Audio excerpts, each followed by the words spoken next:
7 দিন আগেও যার কণ্ঠে ছিল রণহুঙ্কার এবং কোনো প্রকার যুদ্ধবিরতির প্রস্তাবকে যিনি সরাসরি নাকচ করে দিয়েছিলেন, সেই ডোনাল্ড ট্রাম্পই এখন আলোচনার টেবিলে বসার ইঙ্গিত দিচ্ছেন। মাত্র কয়েকদিনের ব্যবধানে মার্কিন প্রেসিডেন্টের এই ইউটার্ন কি পরাজয়ের সংকেত নাকি কোনো গভীর ফন্দি? আরও বড় প্রশ্ন, যুদ্ধবিরতি কি আসলেই সম্ভব? ট্রাম্প আলোচনার কথা বললেও তেহরান কিন্তু তাদের অবস্থানে অনড়। ইরানের পার্লামেন্ট স্পিকার মোহাম্মদ বাঘের গালিবাফ স্পষ্ট করে জানিয়ে দিয়েছেন, যুক্তরাষ্ট্রের সাথে কোনো আলোচনা হয়নি।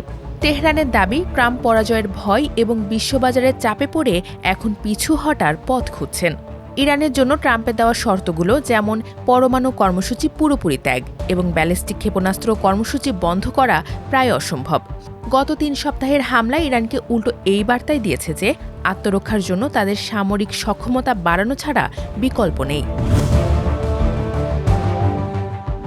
সিএনএনের তথ্যমতে পাকিস্তান, তুরস্ক, মিশর এবং ওমান বর্তমানে এই মধ্যস্থতায় সক্রিয় ভূমিকা পালন করছে। হোয়াইট হাউসের পক্ষ থেকে জানানো হয়েছে, ট্রাম্পের ঘনিষ্ঠ দূত স্টিভ উইটকফ এবং জ্যারেড কুশনার এই আলোচনার নেতৃত্ব দিচ্ছেন। সিএনএনের তথ্য অনুযায়ী পাকিস্তানের ভূমিকা সবচেয়ে আলোচিত। ইসলামাবাদ শুধু আগ্রহই দেখায়নি, বরং দেশটির সামরিক ও বেসামরিক নেতৃত্ব সরাসরি ট্রাম্প প্রশাসনের উচ্চ পদস্থ কর্মকর্তাদের সাথে যোগাযোগ রাখছেন। এমনকি প্রয়োজনে ইসলামাবাদে শান্তি আলোচনার আয়োজন করারও প্রস্তাব দিয়েছে পাকিস্তান। বিশ্লেষকেরা বলছেন, মধ্যস্থতাকারী হিসেবে পাকিস্তানের গুরুত্ব বাড়ার কারণ হল তেহরান এবং ওয়াশিংটন দুই জায়গাতেই তাদের সমান যাতায়াত আছে। গত 1 বছরে পাকিস্তান ও ইরানের মধ্যে অনেক উচ্চ পর্যায়ের বৈঠক হয়েছে। মার্কিন প্রশাসনও পাকিস্তানকে বেশ পছন্দ করে। এছাড়া পাকিস্তানের সংবাদ মাধ্যম ডনের সঙ্গে কথা বলা কয়েকজন মুসলিম কূটনীতিক জানিয়েছেন, পাকিস্তান এবং তুরস্ক উভয়েরই ইরানের সঙ্গে সীমান্ত রয়েছে। তাই এই সংঘাত ছড়িয়ে পড়লে তারা সরাসরি বিপদে পড়বে। এই ভৌগোলিক বাস্তবতায় বুঝিয়ে দেয় কেন তারা উত্তেজনা কমাতে এবং কূটনৈতিক আলোচনার পথ খোলা রাখতে এত মরিয়া। অনেকে মনে করেন, এই আলোচনা মূলত ট্রাম্পের জন্য সময় ক্ষেপণের একটি উপায়, বিশেষ করে তেল ও জ্বালানি বাজারের অস্থিরতা কমাতে। পেন্টাগন এখনও তাদের মেরিন সেনা এবং প্যারাটুপারদের মোতায়েন করছে। আগামী দিনগুলোতে যুক্তরাষ্ট্র ইরানের দ্বীপপুঞ্জ বা উপকূলীয় অঞ্চল দখল করার মতো সামরিক পদক্ষেপের প্রস্তুতি নিচ্ছে, যাতে হরমুজ প্রণালী জোরপূর্বক খুলে দেওয়া যায়।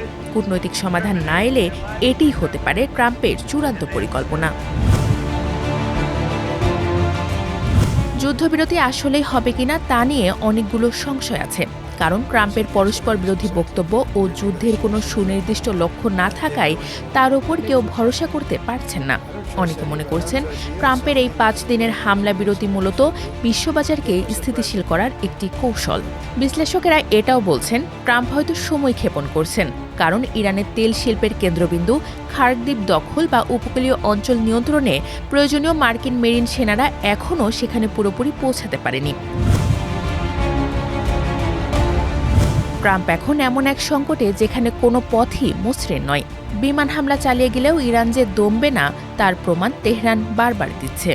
আবার যদি কোনো বড় অর্জন ছাড়া তিনি যুদ্ধ শেষ ঘোষণা করেন, তবে ইসরায়েল সহ মধ্যপ্রাচ্যের মিত্রদের কাছে তার বিশ্বাসযোগ্যতা কমবে।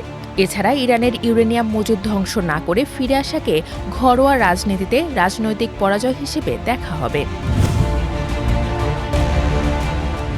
বর্তমান পরিস্থিতিতে ট্রাম্প প্রশাসন একটি জটিল সমীকরণের মধ্যে রয়েছে। একদিকে সামরিক চাপ বজায় রাখা, অন্যদিকে কূটনৈতিক সমাধানের পথ খোলা রাখা। এই দুয়ের মধ্যে ভারসাম্য খোঁজার চেষ্টা চলছে। বিশ্লেষকদের মতে, এই ধরনের সংকটে দ্রুত সমাধান আসে না, বরং সময়ের সঙ্গে সঙ্গে পরিস্থিতি আরও জটিল হয়ে উঠতে পারে। সিএনএনের বিশ্লেষকদের মতে, প্রেসিডেন্টরা প্রায়ই এমন সংকটে পড়েন যেখানে কোনো ভালো বিকল্প থাকে না। ইরানের এই সংকটে ট্রাম্প নিজেই নিজেকে এক অত্যন্ত কঠিন জালে জড়িয়ে ফেলেছেন। এখন দেখার বিষয়, পাকিস্তানের মধ্যস্থতা কাজ করে নাকি পারস্য উপসাগরের জল আরও উত্তপ্ত হয়ে ওঠে।